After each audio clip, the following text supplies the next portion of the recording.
নিজ দেশের সংঘর্ষের মুখে বাংলাদেশে পালিয়ে আসা মিয়ানমারের 288 জন বিজিপি ও সেনা সদস্যকে ফেরত পাঠানো হয়েছে। ভোর 6টার দিকে কক্সবাজারের নুরিয়ারছড়া ঘাট থেকে বেসরকারি জাহাজ কর্ণফুলীতে করে তাদের নিয়ে যাওয়া হয় গভীর সাগরে।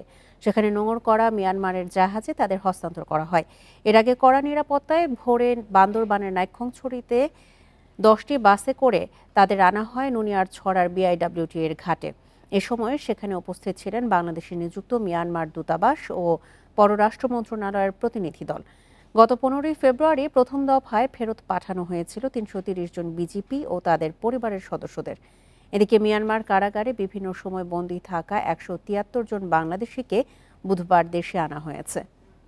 বিকাশে কম খরচে ক্যাশ আউটের লিমিট বেড়ে 50,000, প্রিয় এজেন্টও 2টা।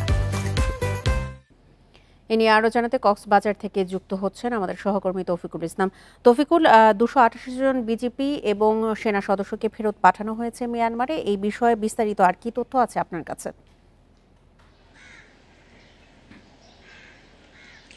আজকে ভোরে বান্দরবনের নাইক্ষ্যংছড়ি থেকে খুব কড়া নিরাপত্তার মধ্য দিয়ে 10টি বাসে করে তাদেরকে আনা হয়েছে কক্সবাজারের নুনিয়ারছড়া বিআরডব্লিউটি এর ঘাটে। সেখানে এনে আসলে খুব মানে অল্প কয়েক মিনিটের মধ্যে যে আনুষ্ঠানিকতা, সেই আনুষ্ঠানিকতা সম্পন্ন করেছে দুই দেশ, বাংলাদেশ এবং মিয়ানমার।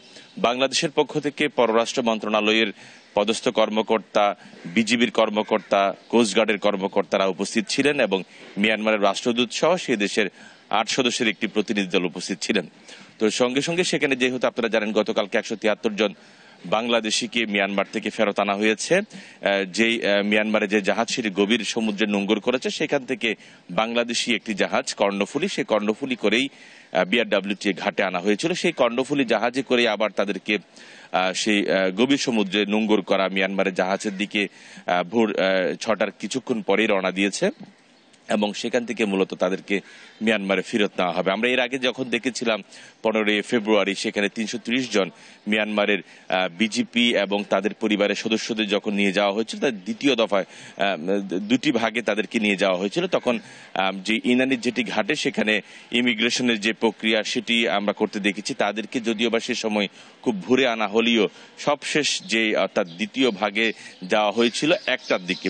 তো এবার কিন্তু সেই বিলম্বটি হয়নি। এবারে কিন্তু খুব তড়িঘড়ি করে একেবারেই খুব কম সময়ের মধ্যে তাদেরকে সে যেটি ঘাটেই অবস্থানরত কর্ণফুলী জাহাজে তুলে দেওয়া হয়েছিল। আপনি জানেন 285 জন মিয়ানমারের বিজিপি এবং সেনাবাহিনী সদস্যরা রয়েছেন এবং পাশাপাশি গতবারের যে 3 জন অসুস্থ ছিল তাদেরকেও এবারে ফেরত পাঠানো হয়েছিল। মোট 288 জনকে এবারে ফেরত পাঠানো হয়েছে।